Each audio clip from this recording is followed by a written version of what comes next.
Hello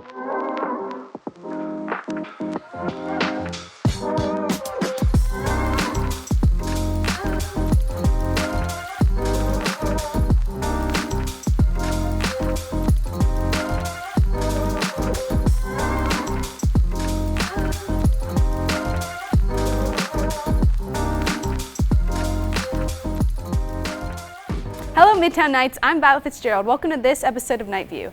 Thursday, March 30th, Midtown had its very first annual STEAM Carnival. Let's go to Sophia Turner with a wrap-up of the event.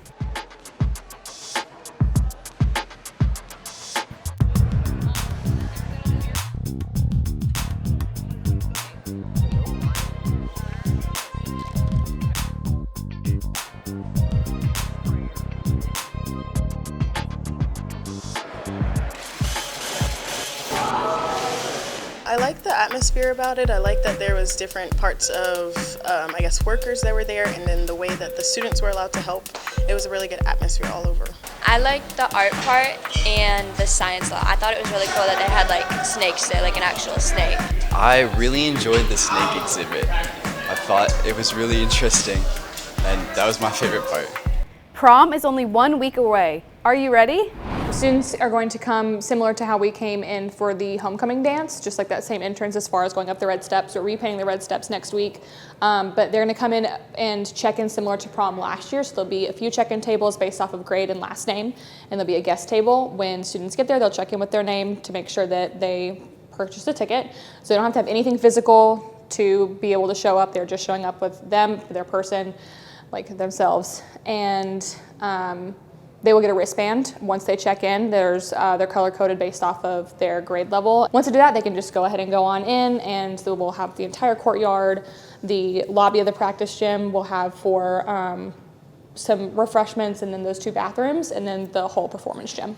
We have a lot of people putting in a lot of work to make sure that this is not look like the gym. The whole floor is going to be covered with a covering, so you won't be able to see the floor. We're basically draping the entire sides along all of the bleachers with some different lighting and stuff. We're gonna have the 360 photo booth, the dance floor right in the middle, and a regular photo booth this year. We're completely changing the lighting setup in there. We're putting lights up and within all of the ceilings, so that we're not using the regular lights, obviously.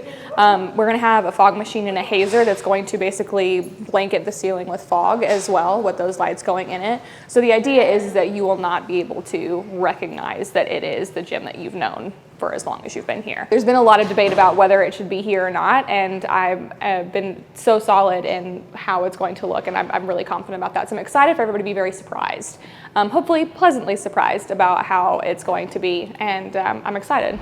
Last week, on Wednesday, the world-renowned plumber turned princess rescuer made his theatrical debut. Here's our view on it, our night view. Hello Midtown Knights, and welcome to the very first episode of Cut to the Chase. I'm Leo Rose, and let's talk Mario.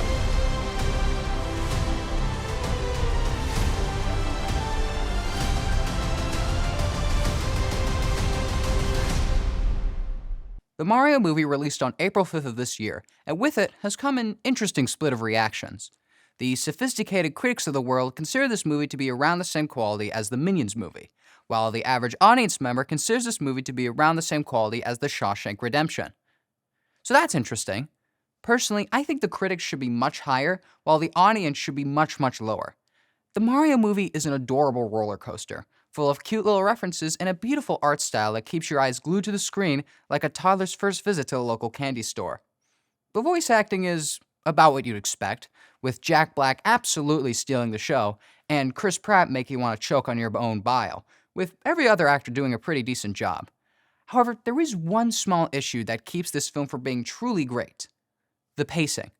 Watch this movie is like taking a shot of a triple espresso and then trying to reenact the next Fast and Furious movie on the Brooklyn Highway.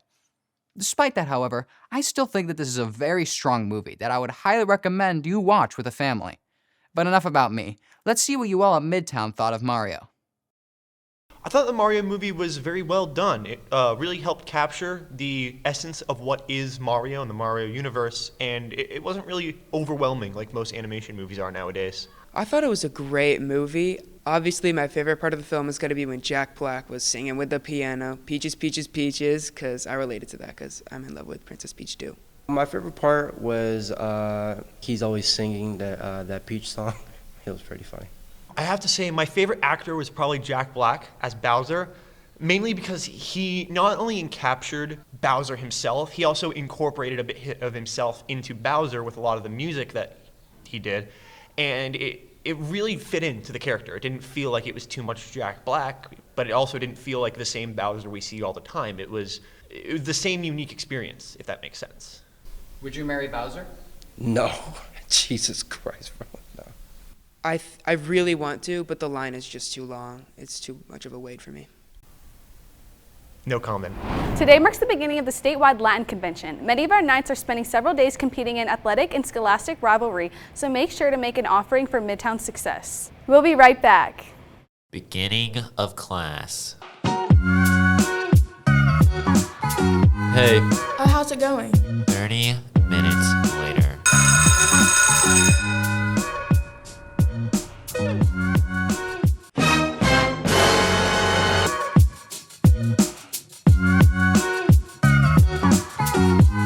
Oh. Has this ever happened to you?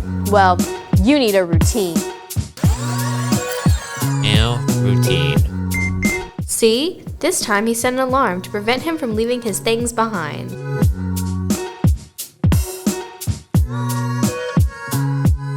See? Having a routine helps you keep up with your things. And now it's time for the rest of the week's forecast. Hello, Midtown Knights. This is Leo Rose with your weekend forecast. Atlanta's getting chilly again, with Friday having a high of 69 degrees and a low of 54. The weekends are going to be much warmer, with Saturday having a high of 81 degrees and a low of 62, and Sunday having a high of 77 degrees and a low of 46. Rain is possible, so make sure to keep those umbrellas close, and I hope to see you next week. Thank you, Leo, and thank you for watching this episode of Night View. I'm Violet Fitzgerald. Make sure you go to the Dogwood Festival any day this weekend or today after school. It's free and right across the street at Piedmont.